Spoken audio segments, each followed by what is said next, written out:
Welcome to Between the Lines. August is here. We're having a show tonight on the Anderson County Schools. You see, I'm dressed in my high school attire, my wife's alma mater, and we're basically winding down. We've been wearing suits and ties for 2 or 3 months, doing energy shows, other shows, and now we're moving ahead into high school football, high school sports, and education, and then we're going to have some series on healthcare and on AI. And single, all those kind of things. We've got some scientists coming in. That's going to be really interesting. But tonight we're here with the East Tennessee Superintendent of the Year, Dr. Jim Parrott. How are you doing, friend? Hey, doing great. Thanks for inviting me. Oh, I like it. I mean, we always have a good time. I get more done with Anderson County Schools than I do. Although I have to admit, Kelly is entertaining. I like Kelly a great deal. She does a good job. Big fan of yours. So, a lot of challenges in Clinton the last couple of years in Anderson County. I always think of Clinton because I'm old. Yes. I wasn't in Anderson County in those days. Yes. So, I've dealt with some young people that are going to getting into military schools and other things, and just impressive group of kids all the way through Anderson County. Yes. I just think I'm really praise it. Tell everybody here, even though everybody should know, tell everybody where you grew up, your background, where you've been, how long you've been at it. Okay. So I am a 79 graduate of Clinton High School. Are you really? Yes. My mother graduated from Clinton High School. My father graduated from Clinton High School, and my grandfather graduated from Clinton High School back in 1936. So isn't that amazing? That is amazing. A lot of evolution there. It is, and 79. That'd be about Pyatt's year. That'd be a few. Because I played against Clinton. I graduated in '73, so I had a lot of sports in those days. Jimmy Hawes, the Fritz boys, Jerry Rick, and all them. But '79, I was gone by then. But that was Freddie and Eddie Golden years. Yeah. I didn't realize Freddie and Eddie were that old. I thought it was a few years younger than that, but everybody's younger than me. So exactly. But I think it was exciting for me is to I came into education kind of the back door because got out of high school, went to Y12 TAT school, become a machinist, a tool and die maker, and we need more of that. Got into education because they were going to close the machining program at the vocational school at that time. I remember when you did that. Yes. Yeah. And so I taught there for 10 years, went back to Clinton High School for about 7 years as assistant principal, went back to the Career Center as principal. Then I've been at central office, was director of secondary and CTE under Larry Foster. Yeah. One of my great mentors. He does a fantastic job. Yeah. Really grew me as a leader. And then so I'm starting year 10 as director of schools. Wow. My kids, all my kids went to, one went to Clinton High School, 2 went to Anderson County. I've got grandkids in Clinton High School, Fairview Elementary School, and I got a granddaughter that's starting preschool at Andersonville this year. So it's a family business. My daughter's been teaching for 15 years. And what part did you grow up in? What part of South Clinton. Okay. My mom just passed away about a month and a half ago, but sorry to hear that. lived on Westwood Valley Road. That's where I grew up at, the home place. And my 2 sisters still live there. And the only time I've been out of Anderson County, I went to Houston, Texas when I got out of TAT school for about 6 months. It was booming then, wasn't it? It was. It was booming. It was, man, you talk about they were throwing money at people that could do machining. And it was, and construction went, wow, buildings everywhere. 15 years later, economic drought. Yes, I mean, and so it was funny. I came back in about February, and my dad was getting ready. He worked at Y12 for 45 years, and he was getting ready to go to work that morning. He looked up, and he looked over at my mom. He said, I told you he'd be back when it got springtime. And so I've been back ever since. That's fantastic. It's I have a lot of corporate friends, CEOs of Fortune 500 companies, and they from Tennessee or from the only places they would live, and these are people that can live anywhere they want. And they're saying, if I'm not in Colorado or I'm not in East Tennessee, you're going to have a hard time finding it. It is, because the weather and everything else. For the last 30 years, I've lived up in the Andersonville area, right across on Bethel Road there. Yeah. And so it is. I always remember Bethel because of the rock quarry. See, exactly right. Yes. And so the church is there. Yeah, the church is there, and that was a big deal back. It had been 20-something years ago, and it's never happened yet. So we'll see. But I tell you, when people come here, and we've got a lot of people are coming in from all over right now, from California, from Texas, from New York City. I do a lot of political work, and I travel counties all over East and Middle Tennessee, and I'll go visit. First person I go see is the election registrar. I want to know what's the trends, where they at. And to a T in 1922 and 24, they set me down and said, we're growing so fast. Everybody's moving, migrating to Tennessee. In the rural areas, they tend to be more conservative. In urban areas, they tend to be more liberal or progressive. It's kind of trends right. But it was... You're right. Everybody moving in. I mean, that's why our houses are just housing prices have gone. And reappraisal people understand that. But exactly. We're getting. It's just a lot of growth going on. It is. And we'll talk about how that impacts school systems here in a minute. We got to figure that out. So let's describe the system. This is a large system. I always argued when I was in county government 25 years ago that the challenges of Oak Ridge and Clinton are much less than the challenges of Anderson County, because you're spread out all over. It is true. It is true. Norwood to Briceville to Claxton. Yes, and you've got so many. We have 9 elementary schools. Can you tell me who those? Can you name them? Yes, we start at Norwood Elementary School. Right. We come up. We've got Grand Oaks. We've got Dutch Valley. Right. We come over. We got Claxton. Right. Then you come on up. You've got Lake City Elementary. You got Briceville. Then you've got Norris. You've got Andersonville, and you've got Fairview up on the north end. That's it. Yep, and we're building a new school in Claxton. I know you are, yeah. And that's been an eye-opening experience to me about a lot of tradition in that old school. It is, and the school's still in pretty good shape, but you've got deterioration in the walls. You've got really and truly deterioration in the plumbing, the electrical. You've got all those things that you've kind of hold together. And the other thing is, there's been probably 5 or 6 renovations there, so you got 4 separate buildings, and students have to go outside, and we're right there. I miss voting there. I miss that, because that was a tradition there. Everybody stand up there. Now it's over at the community center, wherever it is to vote. But exactly in Claxton. But I'll tell you, it is. It was a booming school in the 90s and 2000s. I don't know if the population's still going up, but it was a booming school. I think our population as a school system has really been declining over the last 10 years. Why? And Oak Ridge is up. Oak Ridge is up. I think a lot of it in Anderson County for years, people held on to their houses when their kids grew up. They left, and they just stayed there. And there wasn't a lot of affordable housing. I think that's changing. Yep. I think that you've got a lot more people that are homeschooling their students. You've got that's a good point. A lot of people that are going to private schools and things like that. So here's the thing: is in Anderson County, people don't realize that there are 3 school systems: Anderson County, Oak Ridge, and Clinton. The county budgets and funds us at the same level they do Clinton and Oak Ridge, but then Clinton and Oak Ridge adds all that other money on top of that. That's by law, yeah. Yes, by law. And so I think for the funding we get, we do a great job for it. Yeah, and I think that's it. And I can remember 25, let's go back to, about 26, 7 years ago.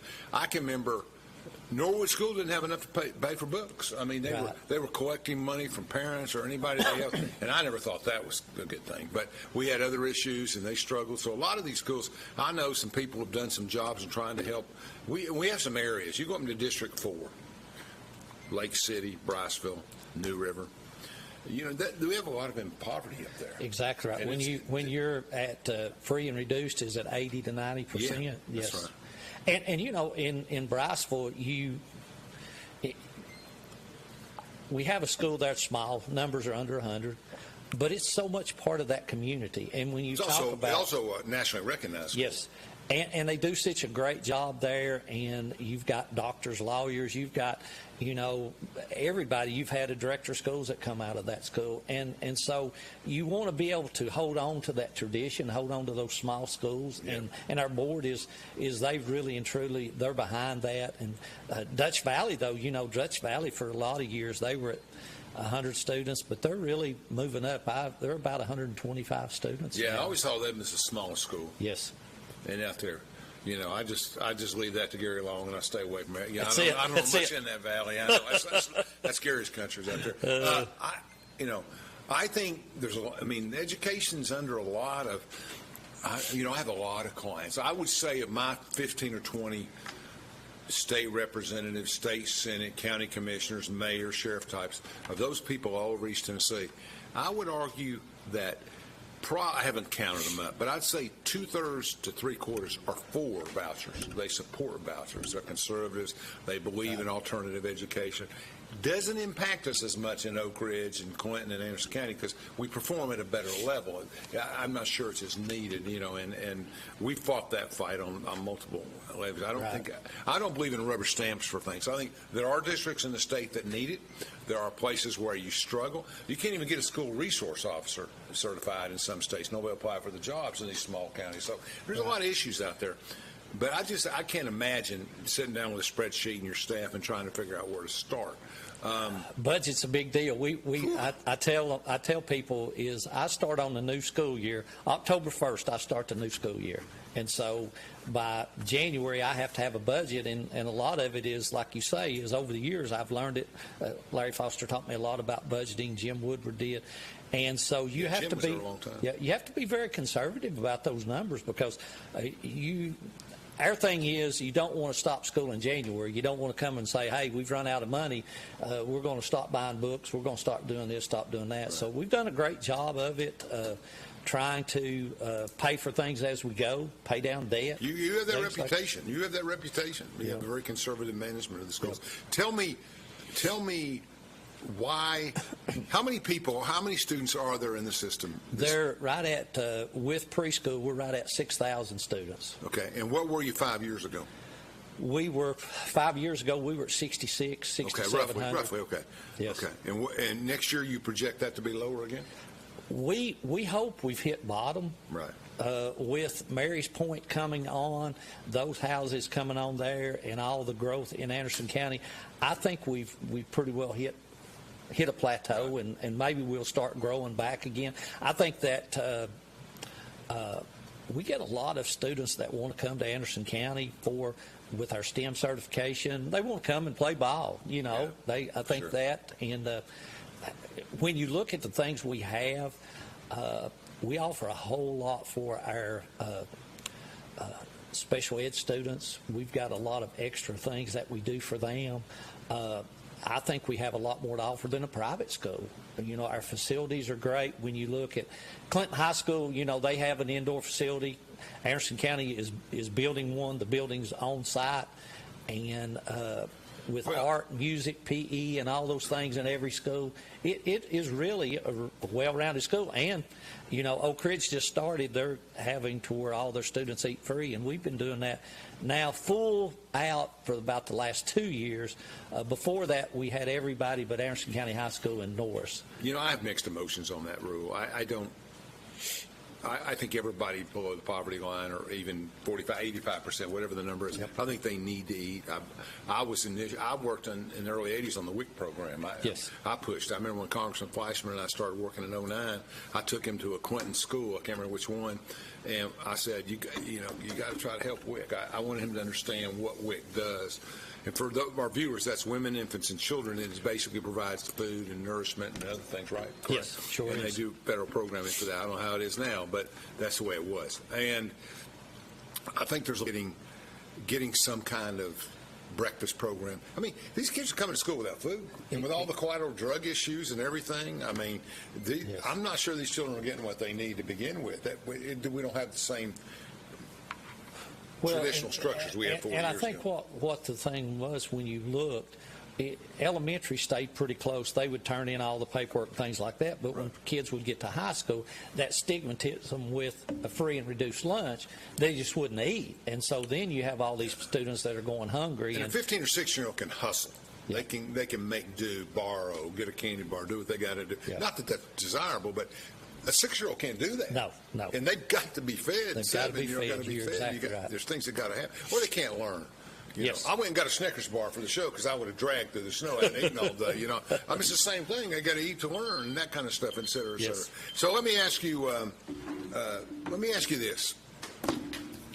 You got all these schools. How many middle schools? Let's talk about middle schools. Four middle schools. Norwood Middle, Lake City Middle. We've got Norris Middle and Clinton Middle. Oh, Clinton Middle. Yes. Okay. Clinton Middle the biggest? Yes. Okay. Yeah, they're about 620. Norris Middle's right at 500. And then Lake City's right at 300. And then Norwood Middle's about 170. And we have two high schools. Two high schools. Anderson County and Clinton. Yes. And they run somewhere between 1,000 and 1,050 students. I thought Clinton had more than that. They used to, but I think the population's changed, and it's pretty close. They're pretty close to almost the same now. And there's a lot of issues with land. Oak Ridge is booming up to 1,500 because of the preserve and everything on the west end. They built tremendous number of homes out there. We're glad they're in Rome County because Rome County loses that money instead of Anderson County. There you go. That's it. That's a good point. That's it. That's good. I forgot that. That's right. That split goes that way, doesn't it? Yes, it does. I asked Wade about that when he was on the show recently. That's true. I forgot about that.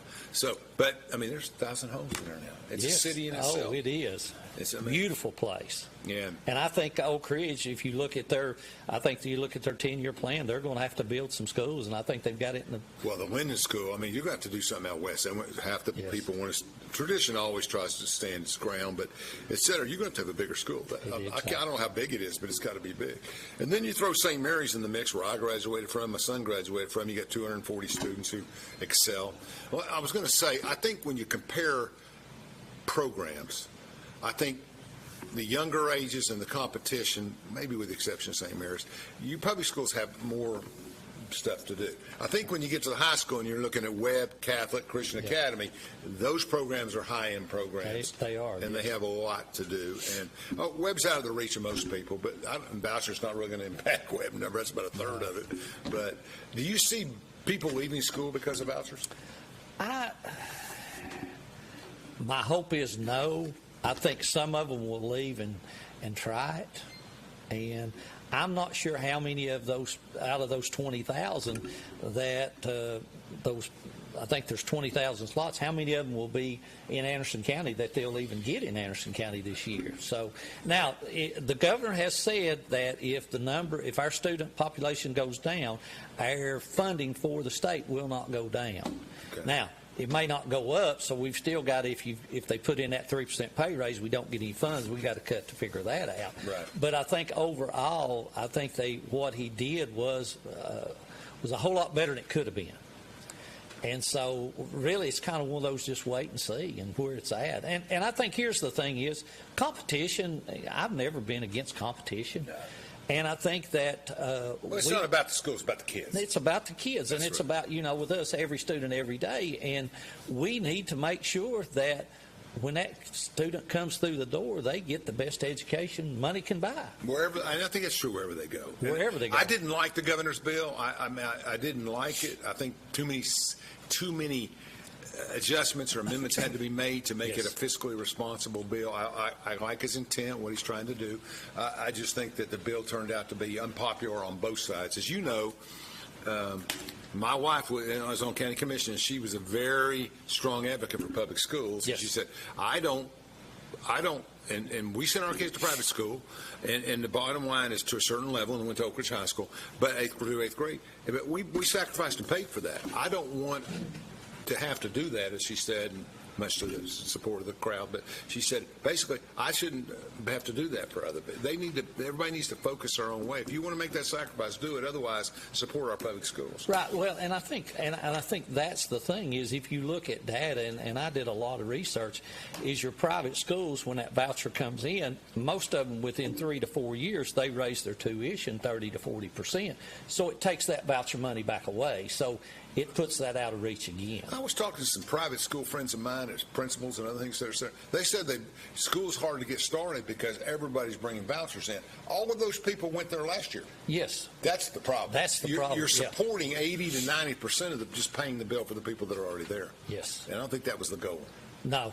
And I think, and I really and truly, I supported the governor's when he first did one for Shelby County and for. Sure. for Targeted Nashville, areas. those targeted areas, because I truly believe that if a student's going to a school and it's not a good fit for them, there should be another place for them. And that's why we have open enrollment in Anderson County. If Norris is a better school and we've got room instead of Andersonville, we'll allow them to And that go room there. comes down to grade by grade. It does, Because I've yes. seen people transfer and get the fourth grader in, but they can't get the seventh grader in, and that kind of stuff. Well, I like open enrollment. Yes. I think that's a positive thing. Let's take a break, Chandler, and we'll be right back to talk more specifically about things that are going on within the school system. America runs on power, and for nuclear power, we need enriched uranium, but almost all of it comes from overseas. In 2019, the Trump administration took action, working with Centrus to build the first new American-owned uranium enrichment plant in 70 years. And now, Centrus is ready to expand to meet our nuclear power and military needs, free from dependence on foreign suppliers. Centrus, American technology built by American workers. From Oak Ridge, Tennessee, IB3 Global Solutions conducts operations around the world to enhance the U.S. national security posture and minimize radiological and nuclear threats. IB3 Global Solutions. Mission first.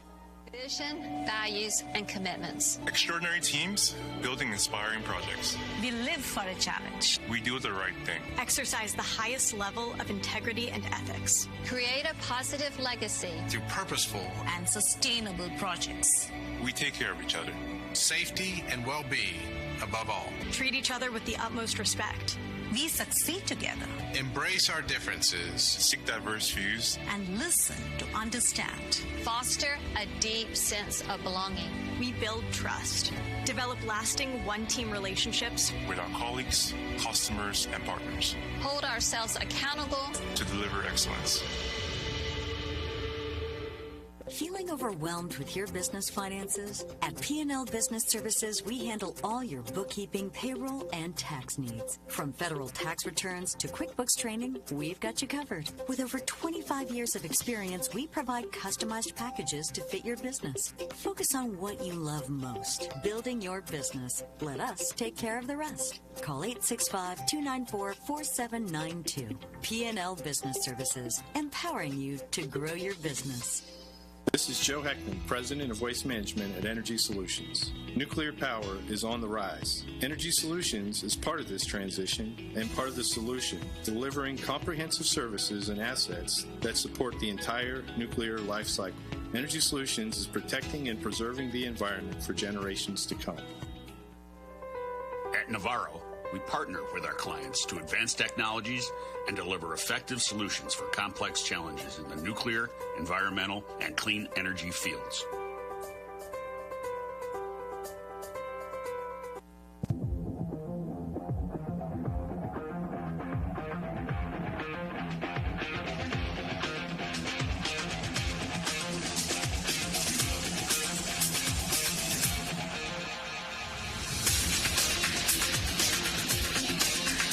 Welcome back to Between the Lines. We're talking with Dr. Jim Parrott, Superintendent of Anderson County Schools for the past decade, and just recently awarded Superintendent of the Year in East Tennessee. And you get another shot to go for the finals, right? Yes. Okay, let's stay. Well, congratulations on that. Thank you. Let's go back and talk a little bit about, you started talking about budgets. Let's talk about how you sit down. What's the budgets look like this year? How are you going to fund them? And you're sitting there with your spreadsheet. What's the story? So, as you know, we get funding from the state level, we get funding from the local level, and we get funding from federal level. And so every one of those are based on students. And so our state funding, TISA, when they went to the new TISA funding, so it's based on students, and then it's based on other things like CTE, how big the community is, and all of those things. So it is really, it's grew, but they've put some strings with it. We had to get our opening salary for teachers with a BS to $50,000, and so we did that a year early. If I was at Cofield, would I have to do that? Yes. No matter 12 kids in the school, you still got to get. You got to get to 50,000. Yep, okay. That's next year. So we got there a year early. Right. But I think that people, when you think about this, when numbers go down, again, last year we lost 174 students, the biggest and it was just a lot of high school kids are figuring out that if I get in trouble or get behind, I can go to a Penn Foster school, or I can go to one of these schools and pay just a little money. So you can actually track that they're doing that. Yeah. They have to tell us where they're going, and so they go, and there's really not a lot of test with that. There's not a lot of accountability, and so they fall through the cracks. And I understand parents. Sometimes we want the easiest road, but I think for the student, if they really want to be successful and move forward, I think Anderson County Schools is the best place. But I think when we say that is that funding went up about. It was at $7,000 a student. This year it went to $72.95. So that losing those students and it going up, we come in about the same place. We were about $700,000 to the good. However, the state mandated that we had to use $800 and something thousand for a raise. So we had to put more money in for a raise. And when they talk about a raise, they only talk about certified teachers, and that's only about 60% of our staff. So local money has to come up with the rest. So the classified workers have come under a different classification. Yes. All right. This seems like a good time to get into it. All right. So looking at Quentin High School, looking at stuff there, the natural next question, and don't answer this yet, but the next question is, did the controversies that surrounded Quentin High School at the end of I guess it was the end of last year, did that cause you to lose students at Quentin High School? That's the question. But looking back at the problem, there was, I'm going to simplify this because I don't know all the details, but basically grades were altered. These are all alleged statements. These are not concrete. Grades were altered. Individual students, and I'm going to be honest, going back 50 years, there was always one or two. Can you help Billy Bob? Can you help Mary? They've had some issues at home. There was always one or two where they would make you come in and do a report or do something. This obviously was on a little bigger scale. And certain students at Quentin High School, not by whoever was responsible, those individuals altered some grades and allowed some students to do better than they probably earned, and there was a controversy around that. That's a very simplified version of it, but I don't think it's my place to go into any more detail. What have we done to rectify that situation? Has it impacted our student population? And do we have a fairly positive PMA attitude in the school, within the administration, are we good going forward? Yeah, there's everything. I think, first of all, being part of this community, being a graduate of Clinton High School, and my kids go here and things like that. People, if they know me, they know if something comes up, I'm going to hit it head on. Good, bad, ugly, we're going to take care of it. And so I'm going to go back. What brought this up is that, as you know, Anderson County has an online school. Okay. And so we also have what's called 21st century classes in some middle schools and in both of our high schools. What does that mean? And so what that is, students can work online. And so what they do is, maybe a student has a problem with a big class. So as you know, when you do what's best for students, sometimes you put them in a smaller environment, sure, and you do that one-on-one, sure, with them. But you can't have a math teacher, English, or science, and social studies in there, so you use an online curriculum. Okay. And so that was working good. And so when we first looked at that, probably in October, November, there was a lot more kids in those programs than what showed up that were in class. So we said, okay, so what was that? And had a conversation with the principal, and really and truly, when you're running 17 schools and $70 million, you don't think about a lot of stuff. And what really brought that to head, and it's in the paperwork, they can go online and see it in one of our under our agendas for the board. Sure. We had a student that went to juvenile, and the judge got on him about, why aren't you in school? Because we didn't have a record of it. I'm familiar with the story. And he said, well, I graduated. Well, okay, when did you graduate? And so we started looking through those things, and then we figured out that student done probably 3 classes in about less than 5 hours. So when you started looking at that, and I do think that, and I'm going to go back. So let's stop. So the kid was on, the young man or young woman was on an online course. Right. And they just rushed through it all and got it done. Well, he thought he had his work done. I'm on the course, and I take a test. I just go through. It's in test-only mode. Now, you can't do that. We've took that away. Very good. But a student could go into test-only mode to test out, because some students go in, they don't need all that. They're just doing it for credit recovery. They go into a test-only mode. There's 10 questions. Okay. I get 4 of them right. So that means, really and truly, I got a 40 on the test. Correct. So the teacher, if I could go in and take that, and I don't know if I get in trouble for this or not, but all this is public knowledge. You know, if you take a question off, now instead of 6 out of 10, it's 6 out of 9. Well, that makes my grade better. So what if I take 5 of those questions away? Now it's 4 out of 5, and I got a 90. So when we started looking at that, still seems very illegitimate. It is. It is. Who has the power to take questions off? At that time, the teacher could. Okay. And so those are some things we've had to go back and look at, and went through all of those things. And so it wasn't really a grade altering as much as it was a test altering. Exactly right. So when you look at 15, I think overall there was 1,500 tests. But when you look at that, it was less than probably 25 students. Okay. And so it looks bigger than it did, but it was still wrong, and we still had to look at it and still had all those things to do. And I think and so we had to. Greg Deal and Susie Smith did a lot of the interviews and did all the things, and we have to look at it for our policies and procedures. Sure. Because all those people were tenured people. And so we looked at it, and then we turned everything over to the sheriff's office and the DA, and all that's moving forward. It kind of going forward it was kind of like, okay, it's as bad as it can be. We had probably 6 students that were really caught in the mess, right in the middle of it.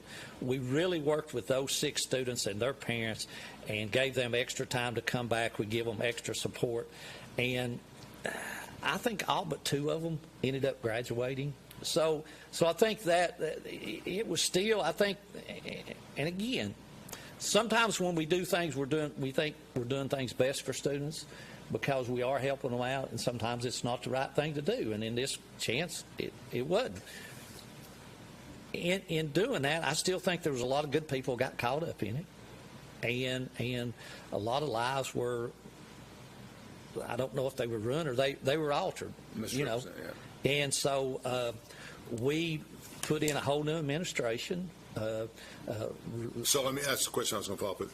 The people that were in charge, the management team, the administration of Clinton High School, has been overhauled, and there's a new management team in place. Nothing against the old one. I'm saying there's a new one because of whatever reason. There's a new team in charge moving forward. Okay. And some of those people were just kind of caught up in it. Sure. And we wanted to give everybody a new start.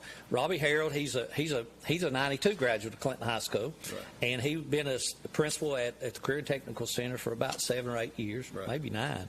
And so I asked him to go back to Clinton High School. He went back last year. He had 2 new assistant principals. And Principal Cool, he's still there. He was one of them. He was kind of outside that line. You know what I'm saying is he didn't have a lot to do with those things. But there's a new athletic director there, a new football coach, and all those things. And I probably lost a lot of friends over that. But that's the business we're in. It was, but I can sleep at night because I think it was the right thing to do. Again, as a school system, we don't arrest anybody. We don't do all those things. Somebody else does that. We had to do our part, and our part really and truly last by the middle of May. We were done because if you don't work for us anymore, there's nothing else we can do. And I think those people. We actually, one of the counselors that had been a new counselor there, we hired her back. She's at Briceville and Dutch Valley doing a fantastic job. There's some of them that... Well, let me follow that up with this. I appreciate your candor. I think people want to know, and I think that's good. So moving forward, it seems like that the major center of the problem, based on what you're saying, was the type of testing we did online. Have we eliminated that stuff? We did, and listen, I take some of that blame. Okay. Because you put people in charge and you trust them to do things, and there were some things with our credit recovery that instead of taking credit recovered, they were taking new credit, so we had to put procedures in place. We actually went to a new online curriculum. We have a whole lot more. Jeff Harshbarger, he's the principal of the online school, and so he is really and truly the keeper of the gate now. If somebody wants to go into a different program or put somebody in it, he's the one that says yes, they can do it, or no, they can't. And so then we give a report every month. So there's a lot of things we put in place to take care of that. The bottom line is, though, we still want to give students, if they need extra help, they need extra time, they need that extra support, we need to give them that, because it's a proven fact if they don't graduate high school, there's a big lost in pay. It makes so much of a difference. So those things are there. Could it happen again? It can't happen what we've done. That can't happen because we've got so many things in place, but you never know. Things come up, and again, they don't tell us. There was a letter sent to WYSH, and then the comptroller got involved. Comptroller's been out. Again, I don't know if I say it or not, but it should be public knowledge. They're investigating it. I've talked to them. Everybody in our district's talked to them. And they take their time, and whenever they see fit, they'll let us know. I'm still a little bit confused. Like my son goes to Rome State, and he has a majority, if not all, online classes, and they're same at UT. You get some of my friends, kids that work for me and stuff, they take some online. But I never thought, I'm trying to remember back to his high school days at Oak Ridge. He was in honors, but I don't think he had any online courses, and I think everything was in the classroom. Right. Is there a limit on how much online they can take? Not anymore. No. I mean, you could take, we have an online high school that has about 40 students, and everything they take online. Can you be in both? Yes, you can. Okay. You can take online. You can take some online. I think the biggest thing about that is... Well, that should decrease your cost dramatically. Yes. You have to do... but the teacher-to-student ratio is still the same. Okay. But what happens is you still got to take the content. So you got to watch the videos, you got to read the content, you got to take the quizzes, you got to take all that. And I think that was where they were trying to fast track people. You circumvent all that. Well, if I can pass the test, then I'm okay. Well, you got to do. You can't do that. You got to. But out of 1,100 roughly students, or 1,050, we have 40 students at Clinton High School that are in an exclusively online program. Yeah, and it's its own. It's called Anderson County Online School.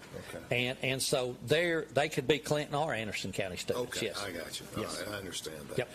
And there's a lot of different reasons. Like we had one that was a professional barrel racer, and so she was gone a lot, right, but she still wanted to be in Anderson County schools. She still wanted to go to the prom and do all those things. So she was online, and she might have been taking a class in Oklahoma at a rodeo, but she was still doing her classwork. They still have to be online so many hours a week, and so we take attendance just like they're in class. And can you monitor that? Yes. Do you know if it's me or my son? That's the difference that you have to take on that honor system. Now, when they come in and take the test, they still have to come in and take the test face to face. Yes. Okay, that's good. We want to do that for them. That's what European education has always been. You pay a fee in the beginning in England, France, and you leave, and you can come back the last day and take the test. Right. Just pay the fee and take the test. They don't care if you come to class if you know the stuff. Yes. But obviously there's a correlation between that. I mean, in-person attendance, you tend to do better. Yes. But I think it hurt our attendance, yes. I think it hurt. I think that it hurt some students. It hurt some staff members, and we're in a whole lot better place today than we were a year and a half ago. And you get a lot of jokes, and you get a lot of stuff coming in. Like I've told Lynch 100 times, you graduated with 11 credits. No wonder I mean, we do stuff not meaning to demean anybody, but just joking around. So I think it stays alive for a few months. It does. And it does, et cetera, et cetera. It's no reflection on Clinton. I think Clinton's got enough accolades to counteract all of that. Yes. And we'll talk a little about that later. And I mean, they were a level 5 school in growth last year. Yeah. And so it goes to show we have some fantastic teachers, we have some fantastic students. It was just this, sometimes that little thing gets all the. When I go through commission or I go through the community leaders, et cetera, there's a lot of people that went to Clinton High School. Yes. Tracy Wandale done an outstanding job. You look right across Jeff Cole, Tim Shelton, yep. Regina, everybody. Almost everybody in that group went to Clinton High School. So Michael High School's Foster, Tyler Mays, you said brought the average down, but yep. I get that. Yep. Tell them I said that, Rex. So yeah, you're right. Every generation, Clinton is the center of the county. I mean, it has a lot there, and I think part of the success of Clinton and the pride in Clinton made it hurt a little more. Probably. Yes, that's what I'm joking about. Yes, but trust I me. don't know. A lot of sleep lost. Yeah, we've got 20 minutes left. We'll be back. Chandler, take us out. We're going to wrap this up with some facts. At Navarro, we partner with our clients to advance technologies and deliver effective solutions for complex challenges in the nuclear, environmental, and clean energy fields. Vision, values, and commitments. Extraordinary teams building inspiring projects. We live for a challenge. We do the right thing. Exercise the highest level of integrity and ethics. Create a positive legacy. Through purposeful and sustainable projects. We take care of each other. Safety and well-being above all. Treat each other with the utmost respect. We succeed together. Embrace our differences. Seek diverse views. And listen to understand. Foster a deep sense of belonging. We build trust. Develop lasting one-team relationships with our colleagues, customers, and partners. Hold ourselves accountable to deliver excellence. Feeling overwhelmed with your business finances? At P&L Business Services, we handle all your bookkeeping, payroll, and tax needs. From federal tax returns to QuickBooks training, we've got you covered. With over 25 years of experience, we provide customized packages to fit your business. Focus on what you love most, building your business. Let us take care of the rest. Call 865-294-4792. P&L Business Services, empowering you to grow your business. From Oak Ridge, Tennessee, IB3 Global Solutions conducts operations around the world to enhance the U.S. national security posture and minimize radiological and nuclear threats. IB3 Global Solutions. Mission first. This is Joe Heckman, President of Waste Management at Energy Solutions. Nuclear power is on the rise. Energy Solutions is part of this transition and part of the solution, delivering comprehensive services and assets that support the entire nuclear life cycle. Energy Solutions is protecting and preserving the environment for generations to come. America runs on power, and for nuclear power, we need enriched uranium, but almost all of it comes from overseas.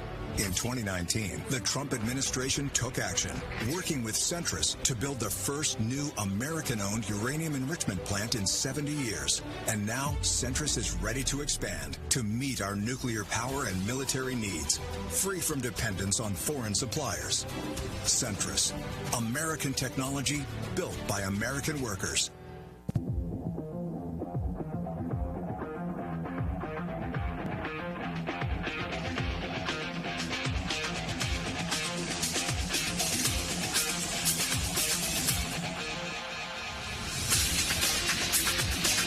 We're going to shift directions and talk a little bit about. First, we're going to talk about TCAP scores and how the schools are doing. But first, we'll recap it. So you're going to have to give a 3% raise. The state's giving a 3% raise. Yes. It's just 2 cents to teachers. And you have the money to pay for that, or you've got to go back into alternative funds for that? We cut, last year we cut about 15 positions. Right.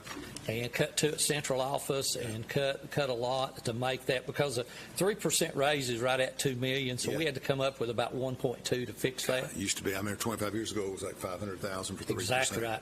And so, this year is a reappraisal year, so property taxes are not going to go up. So we may get a little bit from new growth, but what happens when our students went down, and some of that money shifted on to Oak Ridge and Clinton City, so we lost about $500,000 there. So we have to take that into account. But no, a 3% pay raise, and then that's what the county got. Yep.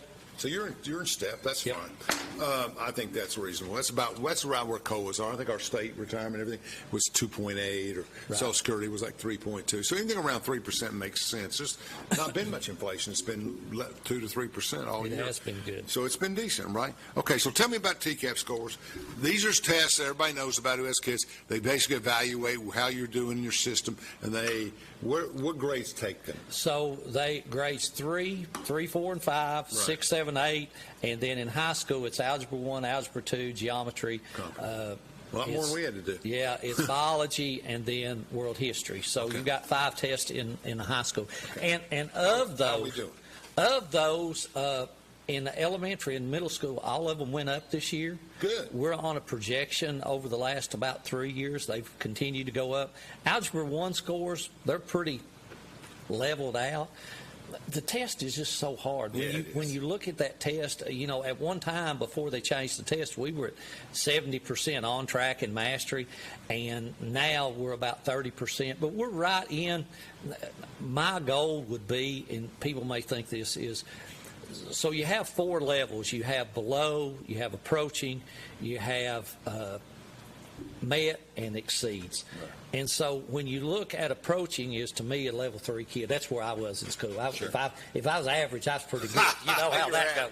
Yeah, that's right. That's right. But C+ always sounded good. That's yes, right. Exactly. I got you. And so what our thing is over the years, we want that below category to keep dropping, and it has over the last few years. It's dropped by probably 30%, and we want the meets and exceeds to keep going up. So if out of 22 indicators, we were in positive direction on 20 of them. That's so that's good in any score, right? It is, and I think people don't realize is that 3rd grade score this year.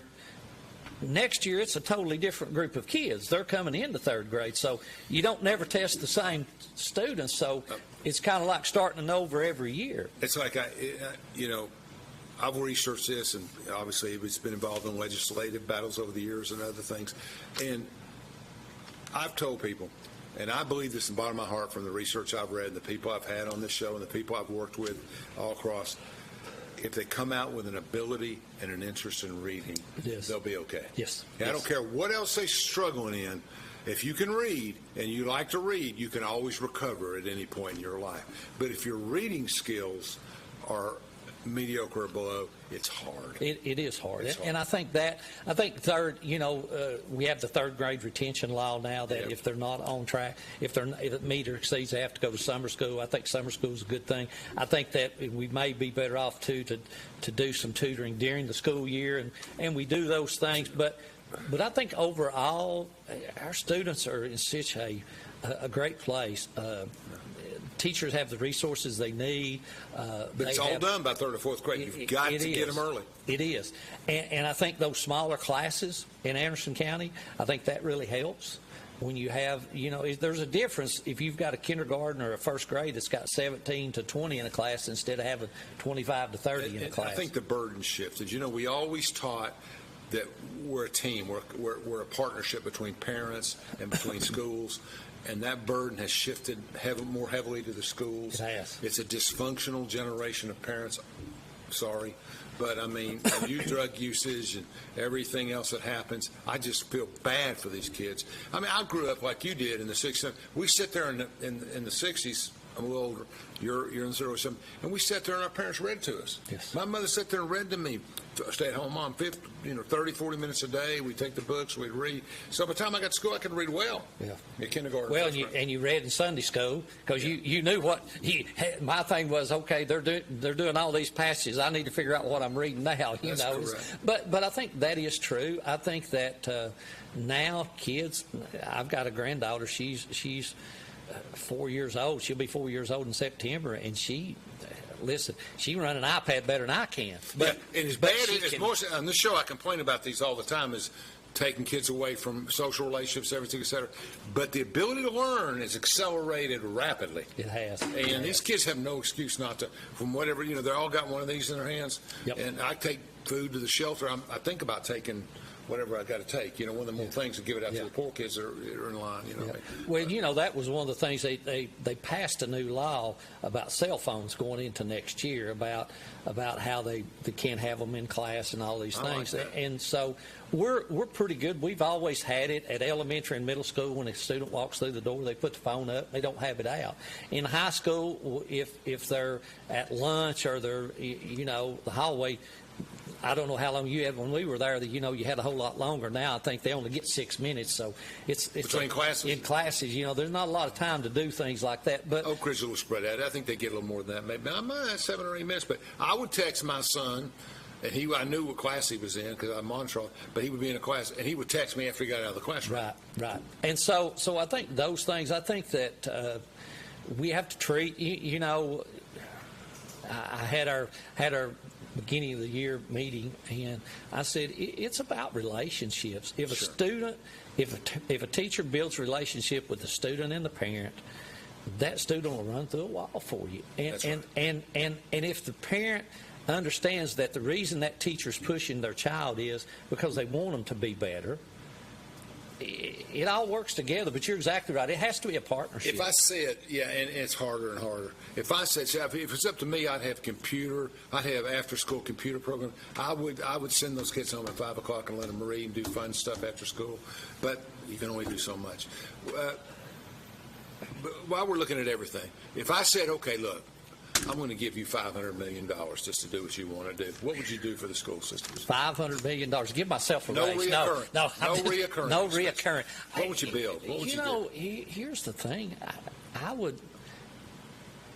I'd really have to think on that because if you look at our schools are in great shape. Our county funds us well. Is your infrastructure in good shape? Our infrastructure is in good shape. We have zero deferred maintenance. We do a good job. Our debt goes down every year. That's the reason we're being able to build Claxton School, really and truly in new money. Now we're paying probably $10 million of it up front out of our regular budget. Yeah. But of new money, there's only about $3.2 million that we have to come up with because we paid our debt off, and so that debt service goes down, and now the money's there to fund something new. So it's going up, but we don't borrow money every 4 or 5 years to pay stuff we should do every year. And I honestly think, and it may be the times and the shifts, but that vast improvement has happened under your leadership in the last 10 years. Maybe everything's moved that direction. But let's be honest, too. Internet taxes saved us all a little bit. It did. There's a lot of money coming in from that annually. 2 or 3 million, 4 or 5 million for schools in Anderson County. I don't know what the number is in the county, central governments. And I can remember 20 years ago, you talked to Larry and before him, I can remember we fight over $680,000 for 2 months. Yes. Now it's an afterthought. Well, and I think, too, it used to be you'd get a tax anticipation note. That's right. Because you didn't have money to start the school year. Well, when you have $7 or $8 million sitting in your fund balance, it makes it a little bit easier to do those things. And you can come up with that, and it helps that one of the best things we've ever done was when the county allowed us to put that money into a 177 account that's for capital projects. And so that's allowed us to keep up with a lot of things. It's allowed us to make sure our roofs are in good shape. We didn't do roofs this year, but we did paving because there's a lot of schools. It'd been 20 and 30 years since we've done some paving. Not cheap anymore. No, either. It's not. I just quoted a driveway. And so those things all go together. I sat down and I've got things all over my desk, but in my mind, I love math and my mind works, and I can see how this over here works with this and how it works over here with this. And we start talking and people just shake their head. But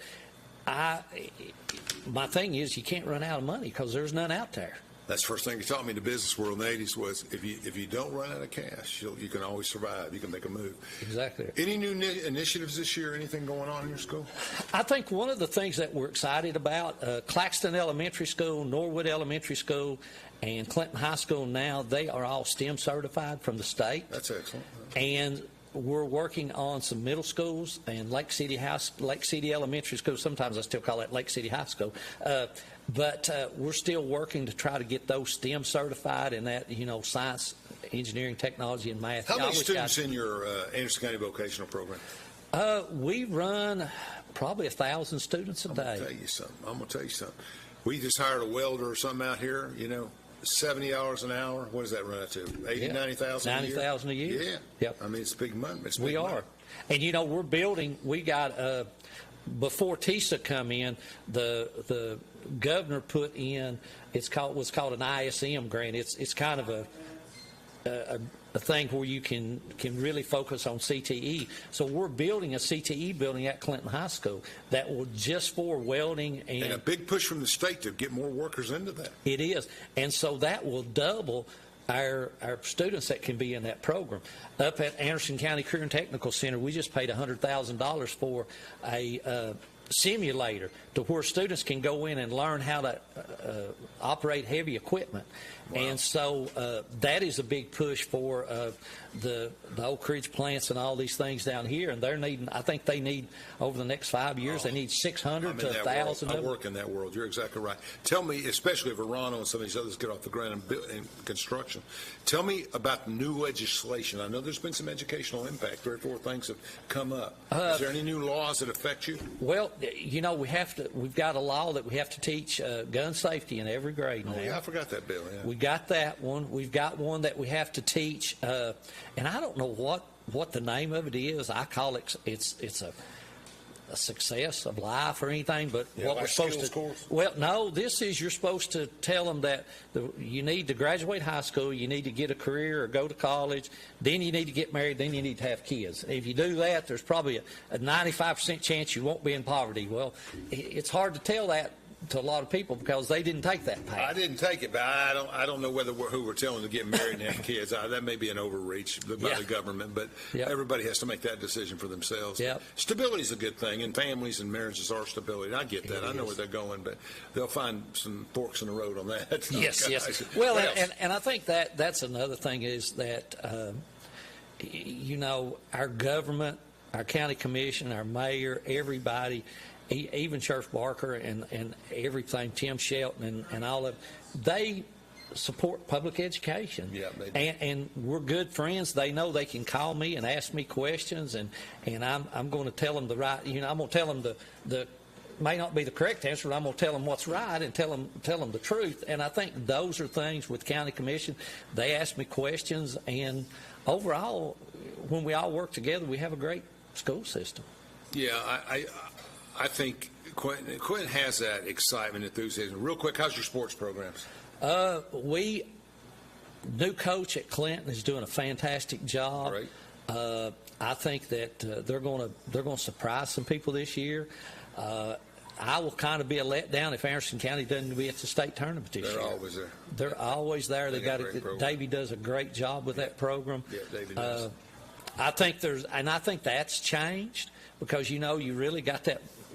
Pretty much like college used to be, that transfer, where kids are transferring. So we'll see how that helps. I'm going to give you an idea, and I think this is especially important right now, and in Quentin and everything.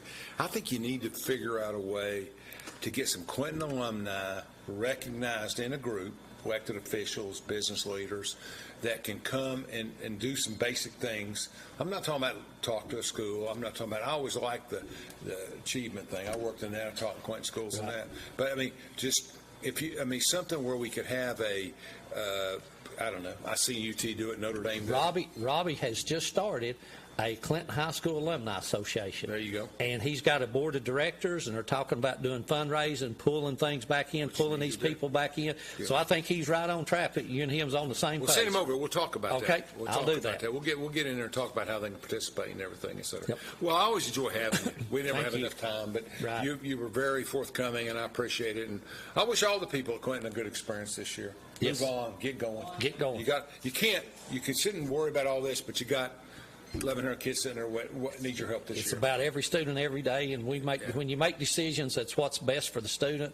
Mm-hmm. You can always defend them. Mm-hmm. Well, and there's some special kids, and I've always found Quentin alumni to be very proud of their school. Yes. And it's okay too, but Quentin goes way back. It does. And they have that group, E.T. Stamey's group. What was Yes. that group called? The sports and stuff? Yeah. He helped the elementary schools and some of the public schools. A lot of people are very active. Nobody more than Joe Hollingsworth. No, I mean, no, what Joe's done, great.